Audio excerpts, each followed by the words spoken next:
नमस्कार। प्रदीप पॉइंट में आप सबका एक बार पुनः स्वागत है। हम लोग संधि पढ़ रहे थे। संधि के अंतर्गत हम लोगों ने देखा था कि संधि कितने प्रकार की होती हैं। तो संधि 3 प्रकार की होती है। कौन कौन सी? स्वर संधि, व्यंजन संधि और विसर्ग संधि। स्वर संधि हम लोग कंप्लीट पढ़ चुके हैं, व्यंजन संधि भी हम लोग पढ़ चुके हैं। आप स्वर संधि और व्यंजन संधि का वीडियो केवल दोहरा लीजिए एक बार, और फिर उसके बाद देखिएगा कहीं से कोई भी प्रश्न स्वर और व्यंजन से संबंधित आपका बचेगा नहीं। आप बहुत आराम से उसको जो है सॉल्व कर पाएंगे। अब विसर्ग संधि आज पढ़ना है, तो जैसा नाम है वैसा ही गुण है इसका। और विसर्ग संधि में हम लोग बहुत विशेष बात पहले पढ़ेंगे। पहले विसर्ग का परिचय पढ़ेंगे। विसर्ग का परिचय का मतलब क्या हुआ कि विसर्ग से संबंधित ऐसी बातें जो बहुत कम लोगों को पता होती है, पहले वो बातें पढ़ेंगे हम लोग। विसर्ग संधि कौन सी संधि है आज? विसर्ग संधि। अब आप जानते हैं कि स्वर, व्यंजन और विसर्ग ये किसमें होता है? जब हम वर्ण पढ़ते हैं तो वहाँ पर स्वर, व्यंजन और अयोगवाह पढ़ते हैं। स्वर, व्यंजन और अयोगवाह। अयोगवाह के अंतर्गत अंग और आह आता है। अयोगवाह के अंतर्गत कौन कौन आता है? अंग और आह। क्यों? क्योंकि ये न स्वर है न व्यंजन है। ये क्या है? न स्वर है न व्यंजन है, बल्कि अपना अलग ही अर्थ वहन करते हैं। इसीलिए इनको क्या कहा जाता है? अयोगवाह कहा जाता है। ये जो है अनुस्वार और अनुनासिक में चला जाता है, और इसी को हम कहते हैं विसर्ग। इसको क्या कहते हैं हम लोग? विसर्ग। ये जो विसर्ग का निशान है, विसर्ग का जो चिन्ह है, ये 2 डॉट हम लोग बनाते हैं। इसका उच्चारण हम लोग कैसे करते हैं? हा की तरह। अर्थात अगर किसी शब्द के बाद ये 2 विसर्ग रखे गए हैं तो इसका उच्चारण हम किस तरह से करते हैं? हा की तरह। अभी हम लोग और विशेष बातें इसमें देखेंगे। तो चलिए पहले समझते हैं कि विसर्ग संधि है क्या। विसर्ग संधि क्या होगी? विसर्ग संधि में प्रथम पद का अंतिम वर्ण क्या होगा? विसर्ग होगा। और द्वितीय पद का प्रथम वर्ण स्वर भी हो सकता है और व्यंजन भी। अब इसको ध्यान से समझिएगा आप। प्रथम पद का अंतिम वर्ण क्या है? विसर्ग होगा। और द्वितीय पद का प्रथम वर्ण स्वर भी हो सकता है और व्यंजन भी। स्वर भी हो सकता है और व्यंजन भी। बात समझ में आई? स्वर और व्यंजन आएंगे, मतलब प्रथम वर्ण का अंतिम शब्द कौन होगा? अंतिम वर्ण कौन होगा? विसर्ग होगा। द्वितीय शब्द का प्रथम वर्ण कौन होगा? द्वितीय शब्द का प्रथम वर्ण स्वर होंगे या व्यंजन होंगे? स्वर होगा या व्यंजन होगा। अब समझिएगा इसको। इसमें महत्वपूर्ण बातें क्या हैं? विसर्ग से संबंधित महत्वपूर्ण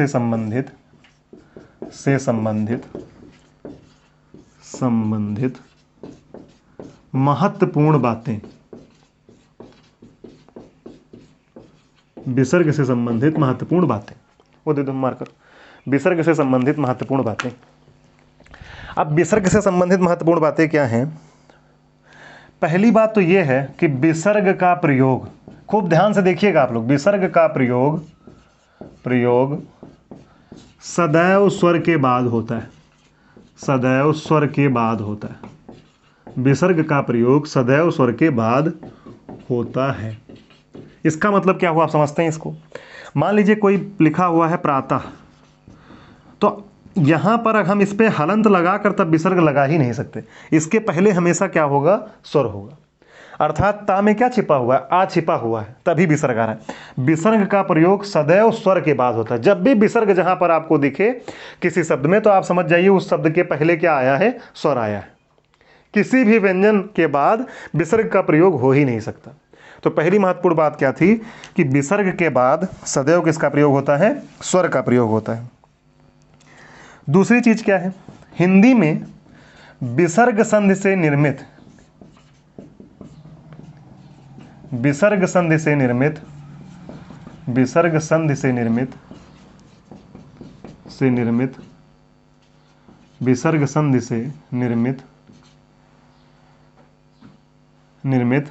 हिंदी में विसर्ग संधि से निर्मित सभी संधियां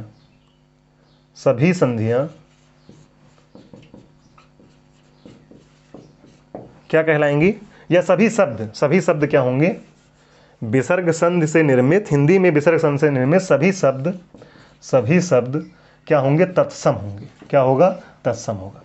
अब ध्यान रखने वाली बात है कि विसर्ग संधि का अगर कहीं पर प्रयोग है, आपको लगे कि यहाँ पर विसर्ग संधि है, तो वो हमेशा क्या हो जाएगा? तत्सम शब्द होगा। तत्सम तद्भव भी तो पहचानना सीखना है हम लोगों को। जैसे उत्पत्ति के आधार पर हम लोग शब्द पढ़ते हैं, तो उत्पत्ति के आधार पर शब्द कौन कौन होंगे? तत्सम होगा, तद्भव होगा, देशज होगा, विदेशज होगा, और कौन शब्द होगा? संकर शब्द होगा। तत्सम, तद्भव, देशज, विदेशज और संकर। तत्सम शब्द कौन होते हैं? जो डायरेक्ट संस्कृत से हिंदी में आ गए हैं। अब बहुत इसको घुमा फिरा कर मतलब नहीं पढ़ना है कि ऐसे शब्द जो बिना रूप परिवर्तित किए हुए डायरेक्ट मतलब हिंदी में सम्मिलित कर लिए गए हैं, वो समझ लीजिए आप संस्कृत वाले जितने शब्द हैं वो क्या हैं? सब के सब क्या हैं? तत्सम शब्द हैं। और जो संस्कृत का हिंदी अर्थ है वही समझ लीजिए क्या है? तद्भव शब्द हैं। जो संस्कृत का हिंदी अर्थ वही क्या हो जाएगा? तद्भव शब्द है। और देशज शब्द कौन होंगे? जो देश काल की परिस्थितियों में उत्पन्न हुए, जैसे चुटिया हुआ, झोपड़ी हुए, लोटा हुआ, देश काल की परिस्थितियों में। जब किसी देश काल में उस चीज़ की ज़रूरत थी तो उसका नाम रख लिया गया, जैसे पगड़ी है तो वो क्या है? देशज शब्द। जहाँ पर लगा हो, जा का मतलब होता है उत्पन्न होना। तो देश जा मतलब देश में उत्पन्न हुआ, तो उसका मतलब क्या हुआ? देशज। ऐसे ही विदेशज अर्थात जो विदेशी शब्द हैं और हिंदी में शामिल किए जाते हैं, बोलते हैं, जैसे अलमीरा हुआ, चाकू हुआ, लाश हुआ, ये सब शब्द क्या हो जाएंगे? विदेशज शब्द। कैसे शब्द होंगे ये सब? विदेशज शब्द। और संकर शब्द कौन होंगे? संकर शब्द वो होंगे जो दो भाषाओं से मिलकर बने होंगे। जैसे रेलगाड़ी, तो रेल इंग्लिश वर्ड है और गाड़ी कैसा शब्द है? हिंदी शब्द है, तो रेलगाड़ी क्या हो गया? संकर शब्द। ऐसे ही वर्षगांठ, वर्ष संस्कृत है, गांठ हिंदी है, वर्षगांठ क्या हो गया? संकर शब्द। समझ? घड़ी, साज, घड़ी क्या है? हिंदी शब्द है, साज अरबी शब्द है, दोनों मिलाकर क्या हो जाएंगे? संकर शब्द। खैर, तो हिंदी में विसर्ग संधि से निर्मित सभी शब्द तत्सम शब्द होंगे। हिंदी में विसर्ग संधि से निर्मित जितने भी शब्द होंगे सब क्या होंगे? तत्सम होंगे। तत्सम तद्भव पहचानने के लिए हम इसे देख सकते हैं। और दूसरी चीज़ जो इसके उच्चारण से संबंधित बहुत महत्वपूर्ण है और हम लोग अक्सर गलती करते हैं, तो विसर्ग का उच्चारण हा की तरह होता है। सबसे पहली बात, विसर्ग का उच्चारण हा की तरह होता है। किस तरह से होता है? हा की तरह। जहां पर विसर्ग देखिए हा बोल देना, हा की तरह होता है। परंतु इसमें एक विशेष बात है, हा की तरह होता है।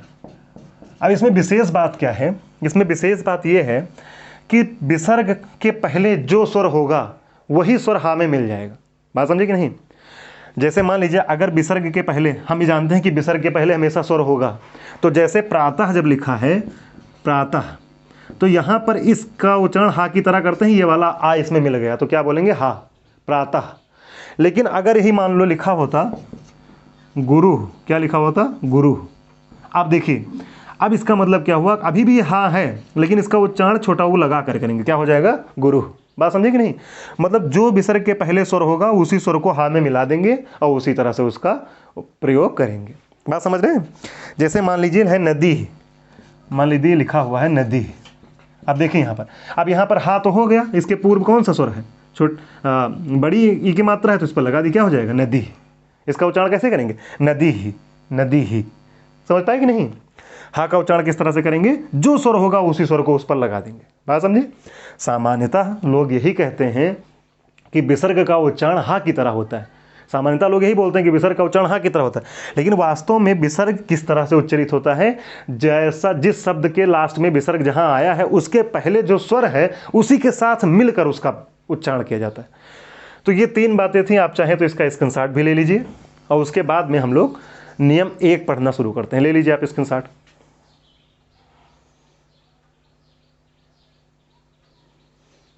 चलिए, अब हम लोग देखते हैं विसर्ग संधि रूल नंबर 1।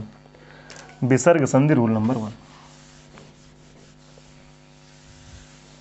विसर्ग संधि रूल नंबर, और बहुत मतलब लगभग 8 नियम हम लोगों को इसमें पढ़ने हैं, लेकिन सब इतने आसान हैं कि आपको तुरंत समझ में आएगा। और बाकी जो संधियां हैं उनसे हम इसका अंतर भी करते रहेंगे। प्रथम नियम क्या है कि अगर आ जाए और उसके बाद विसर्ग आ जाए, आपको पता है कि प्रथम शब्द का अंतिम वर्ण हमेशा क्या होगा? विसर्ग होगा। ठीक है, क्योंकि ये शब्द के हमेशा बाद में आता है। शब्द के हमेशा बाद में आने के कारण विसर्ग का कभी भी इधर विसर्ग नहीं आएगा, क्योंकि इधर विसर्ग आएगा तो बाद में आएगा शब्द के, तो बाद में आएगा तो संधि का कोई मतलब ही नहीं रह जाएगा। तो हमेशा प्रथम वर्ण में ही विसर्ग आएगा, ये ध्यान रखना। और इसके पहले क्या है? छोटा। अब उसके बाद में अगर किसी वर्ग का तीसरा, चौथा, पांचवा वर्ण आ जाए, किसी वर्ग का तीसरा, चौथा, पांचवा वर्ण आ जाए, अंतस्थ व्यंजन आ जाए, अंतस्थ आ जाए, या फिर क्या आ जाए? हा आ जाए तो, हा आ जाए तो, हा आ जाए तो क्या होगा? जो ये विसर्ग है ये किस में कन्वर्ट हो जाएगा? ओ में। किस में कन्वर्ट हो जाएगा? ओ में। अब देखो इधर, जैसे फिर से समझिए इसको, कि यहाँ विसर्ग है, इससे पूर्व क्या आ रहा है, छोटा, ये शर्त है, आना चाहिए छोटा, ठीक है। उसके बाद किसी वर्ग का तीसरा, चौथा, पांचवा। वर्ग की जब भी बात की जाए तो आप स्पर्श व्यंजन या वर्गीय व्यंजन समझिए। स्पर्श व्यंजन आप जानते हैं कि स्पर्श व्यंजन में 5 वर्ग हैं टोटल। कितने वर्ग हैं? 5 वर्ग। का वर्ग, चा वर्ग, टा वर्ग, ता वर्ग, पा वर्ग। स्पर्श व्यंजन में कितने वर्ग हैं? 5 वर्ग। तो जैसे जो 5 वर्ग हैं, इन्हीं में से जैसे उसी वर्ग का तीसरा, चौथा, पांचवा। तो जैसे का वर्ग के अंतर्गत कौन है? का, खा, गा, घा, अंगा। तो क्या हो जाएगा? गा, घा, अंगा। कौन हो जाएगा इसमें? गा, घा, अंगा। समझ पाए कि नहीं? गा, घा, अंगा। उसी तरह से फिर कौन होगा? चा वर्ग का कौन होगा? चा, छा छोड़ देंगे, चा, छा, जा, झा, इया, जा, झा, इया यहाँ शामिल कर लेंगे। समझे कि नहीं? लेकिन एक बात और नोटिस कीजिए आप कि जो पंचमाक्षर हैं, क्या सभी पंचमाक्षर से शब्द की शुरुआत होती है? पहले ही बता चुका हूँ संधि में। तो सभी पंचमाक्षर से संधि की शुरुआत अंगा, इया, डा से, अंगा, इया, डा से पंचमाक्षर से किसी शब्द की शुरुआत होती नहीं है। तो कभी भी द्वितीय शब्द में अंगा, इया, डा से नहीं आएगा। केवल कौन आएगा? ना आएगा, या फिर क्या आएगा? माँ आएगा, पंचमाक्षर के नाम पर। बाकी कहने को हम कह सकते हैं तीसरा, चौथा, पांचवा वर्ण याद रखने के लिए। शब्द ही नहीं आएगा तो हमें विचार ही नहीं करना है। फिर अंतस्थ व्यंजन। अंतस्थ में कौन कौन होंगे? या, रा, ला, वा। कौन होगा? या, रा, ला, वा, और उधर हा है। तो होगा क्या? इनमें परिवर्तन नहीं होगा। परिवर्तन किसमें होगा? विसर्ग किसमें कन्वर्ट हो जाएगा? ओ में कन्वर्ट हो जाएगा। विसर्ग किसमें कन्वर्ट हो जाएगा? ओ में कन्वर्ट हो जाएगा। अब इसका एग्जाम्पल देखते हैं। मान लीजिए लिखा हुआ है मनः धन विज्ञान, मनः धन विज्ञान। अब देखिए मनः धन विज्ञान। अब यहाँ ध्यान से देखिए आप, यहाँ विसर्ग मिला, उससे पूर्व आ मिल गया, छोटा आ मिल गया, ठीक है। प्रथम पद का अंतिम वर्ण सही है। इधर क्या मिल रहा है आपको? वा मिल रहा है।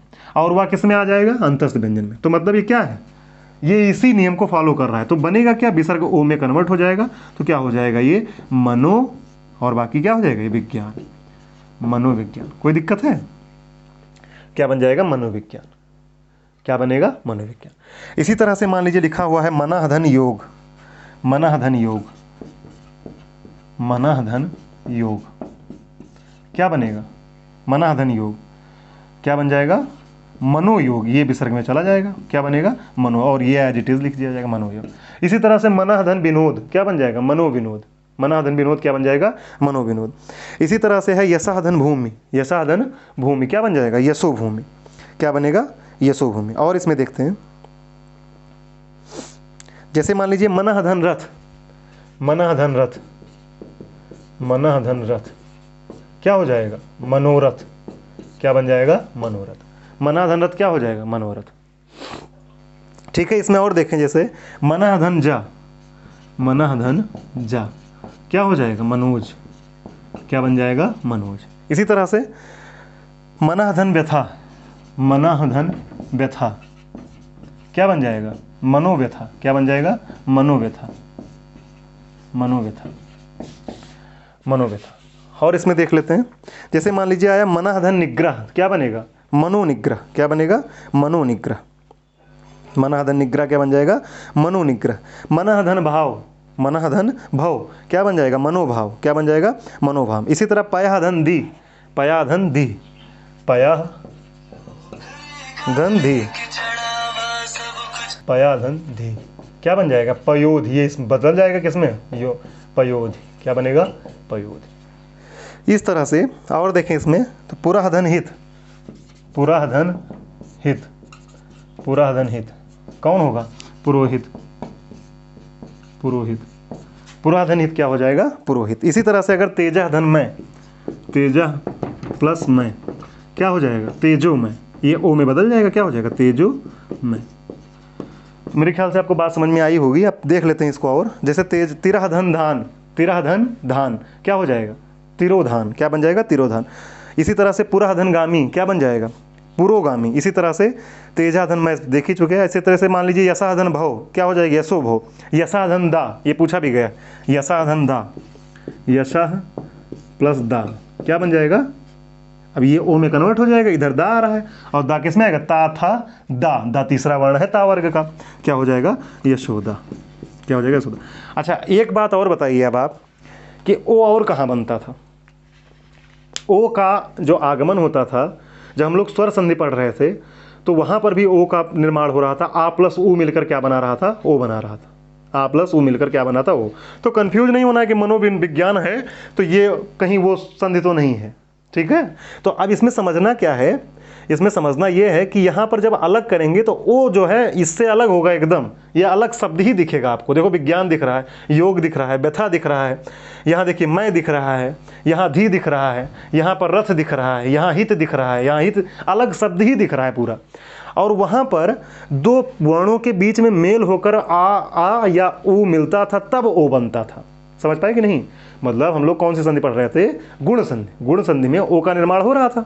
तो कब हो रहा था? तो ये गुण संधि नहीं होगा। इसमें आप देखेंगे तो तुरंत आपको स्पष्ट हो जाएगा कि नहीं, ये जो है गुण संधि संभव नहीं है। क्यों? क्योंकि मनः धन जा होगा ये तब मनोज होगा, पुरः धन हित होगा तो क्या होगा? पुरोहित होगा। और वहाँ पर छोटा आ बड़ा से कौन मिल रहा था? जब छोटा ऊ बड़ा ऊ मिल रहा था तो क्या बन रहा था? ओ बन रहा था। समझ पाए कि नहीं? तो इस तरह से ये पूरा देखिएगा, आप तैयार कीजिएगा और नोट्स बढ़िया बनाइएगा। हर बार कहता हूँ मैं नोट्स बनाइएगा। नोट्स इसलिए कि बड़ा इंपॉर्टेंट होता है नोट्स का रोल। आप समझ लीजिए कि वो चुपचाप अध्यापक होता है और आपके अध्यापक की अनुपस्थिति में भी वो आपका बढ़िया रिवीजन करवा सकता है। तो आप उसको जो है बनाते रहिए नोट्स और ध्यान से पढ़ते रहिए, धैर्य से पढ़ते रहिए। कुछ भी ऐसा नहीं होगा जो आपका छूट जाए। और ना कोई हमें यहाँ पर ये प्लेटफॉर्म इसलिए नहीं चुना है हमने कि हम पैसा बना लें, या हमारी बस कोशिश ये है कि हम अधिक से अधिक लोगों तक पहुँच पाएँ और जो भी हमने सीखा है टूटा फूटा थोड़ा बहुत, वो आप तक बहुत सरलता से और वो आप तक बड़े आसानी से पहुँच पाए। दूसरी चीज़ ये, इस तरह से जिस तरह से इस समय है, बहुत ख़राब समय है, तो उसमें जो है आप घर पर रहकर अपनी तैयारी कर सकें, तैयारी बाधित ना हो। अब बहुत लोग इसी समय क्या कर रहे हैं? वो बस हताश निराश हैं कि अब जिएंगे तो हम फिर देखेंगे, पढ़ेंगे। तो ये नहीं करना है, हमको अपने कर्म को करते रहना है। अगर हम कर्म करते रहे तो जान लीजिए कि सफलता हमें मिलेगी। कभी भी 1-2 महीना सफलता नहीं दिलाता, सफलता दिलाता है आपकी वर्षों की मेहनत। तो वर्षों की मेहनत मतलब आप लग जाइए अभी से, जो भी एग्ज़ाम आपको देना है अभी से जुट जाइए, तब जाकर आप सफल हो पाएंगे, अन्यथा नहीं। कटु सत्य है ये, लेकिन ये वास्तविकता है। कभी भी ये नहीं होगा कि इस वीडियो से बाहर कुछ भी नहीं आएगा या इससे बाहर इतना पढ़ लीजिए एग्जाम पास कर जाइए। 2 घंटे 3 घंटे वीडियो पढ़कर अगर कोई पास कर पाता तो रट ना लेते सब लोग। तो वो तो केवल बेवकूफ़ बनाने वाली बात होगी। सही पास वही होगा जो A to Z पढ़ेगा, कॉन्सेप्ट संकल्पना के साथ, कॉन्सेप्चुअल तरीके से उसको पूर्ण रूप से, उसके बाद में प्रैक्टिस करेगा, पुराना पेपर देखेगा, आगे एग्जाम उसी का निकलेगा। ये 1-2 घंटे से कुछ होने वाला नहीं है। तो अभी से अखंड समाधि लगाइए और पढ़ना शुरू कीजिए। बढ़िया टाइम मिला है, सब कुछ बंद है और आपको भी बाहर नहीं भेजा जा रहा होगा, तो खूब पढ़िए आप लोग। हमसे जितना भी हो सकता है, हिंदी जैसे ही समाप्त होगी हम उसमें पर्यावरण शुरू करेंगे। पर्यावरण इसलिए ताकि जो यूपी टेट और सुपर टेट का एग्ज़ाम अपकमिंग एग्ज़ाम है उसको कंप्लीट कर पाएँ, और बाकी एग्ज़ाम के लिए भी पर्यावरण रहेगा, जैसे यूपीएससी और यूपी SSSC। जो पर्यावरण बड़ा ज्योग्राफी और मतलब समझ लीजिए ज्योग्राफी से भी ज़्यादा महत्वपूर्ण टॉपिक होता जा रहा है, क्योंकि पर्यावरण जो है हमें प्रभावित कर रहा है। तो वो इतना महत्वपूर्ण होता जा रहा है कि उससे प्रश्न आते हैं और हम समझते हैं कि ये प्रश्न किससे आया, ज्योग्राफी से आया है, करंट से आया है, हम उसको रिलेट ही नहीं कर पाते, वो गलत करके चले आते। तो इसीलिए हम सबसे पहले कौन सा सब्जेक्ट पढ़ेंगे? पर्यावरण पढ़ेंगे। ठीक है, तो आप पढ़िएगा। मिलते हैं नेक्स्ट लेक्चर में, तब तक के लिए नमस्कार।